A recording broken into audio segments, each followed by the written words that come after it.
Hello there. In this video, I'm going to give you a guide on the upcoming betting event, which will be playable by today. In this event, there will be 12 rooms. All of them are betting rooms. Yes, there still will be a hidden room, so remember to check it out before betting. Each time you win a bet, you get one red packet, meaning that the maximum red packets you can possibly get is 12. Don't underestimate this number, because if you repeatedly play the event fast enough, in the correct way by the way, there's a high chance of you getting the pet and the skin in a day. Now, I will give you advice on how to win most of the time, so that you won't experience.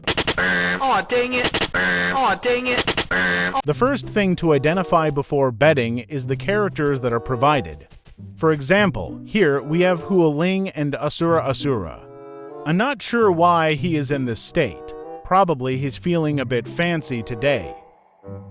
You probably think that Asura is going to win effortlessly. Sorry to break it to you. But if you see a hero paired against anyone, heroes always come out on top most of the time.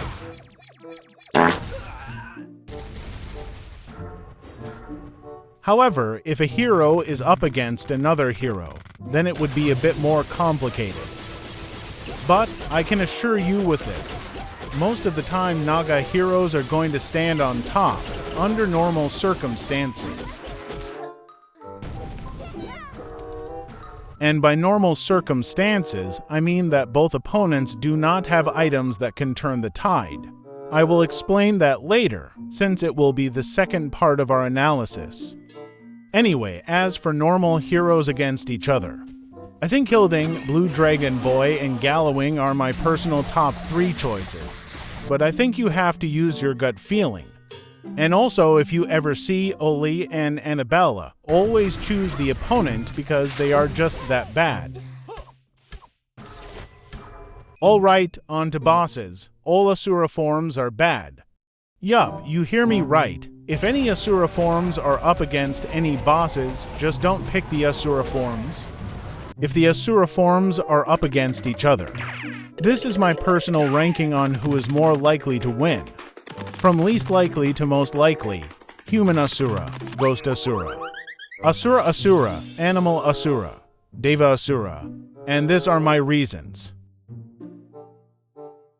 Now for champion enemies.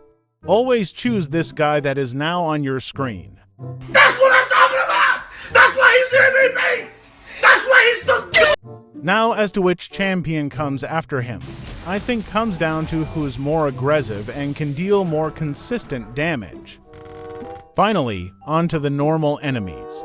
I'm just going to be straightforward. Do not bet on these two, they are hopeless. Not even items that's supposed to turn the tide could save them. As for this unicorn, it's trash most of the time, but can deal with enemies that are not aggressive such as Tech the dog, or any other enemies that only have charge attacks. In terms on long-range combat, I personally would go for the ones that rapid fire and have long range such as these two. For melee combat, I would opt for enemies that can hit in high speeds like these two. Viking enemies are also a good choice. Alright, now it is time to observe what items each opponent have. Each opponent will have 4 items. Once you identify what characters are up against each other, all you have to do now is identify whether one of them has one or a few items that can turn the tide. In this case, Gallowing has the King Elf item, plus he can spam his talisman, thus making Gallowing the victor. Here's another example. Here we have Hannah and Jada Talon.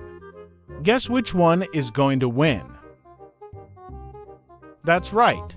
Hannah is going to win, despite what I previously said. Due to Hannah having the Shadow Warrior item, victory has geared towards Hannah.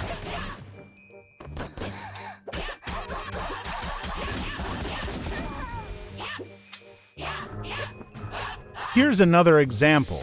We have Haifa and Hilding. Under normal circumstance, Hilding would win as he becomes unflinching under half health.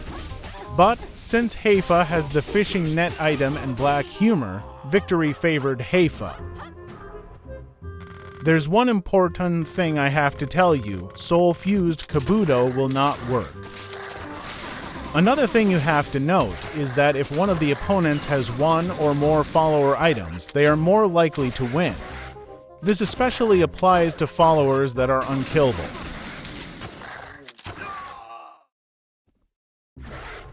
However, items are very reliant on the opponent. Items work better when the opponent wielding it is aggressive. Sometimes even with good items, normally the ones that are faster and more aggressive but do not have significant items are more likely to win.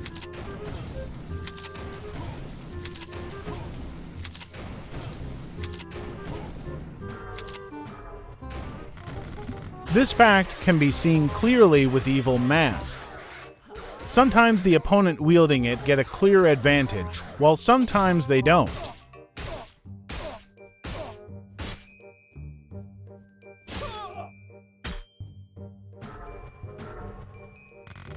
In conclusion, it all comes down to how aggressive the opponents are. The more aggressive, the more likely they are going to win. But if they are both aggressive, then always pick the one with items that can turn the tide.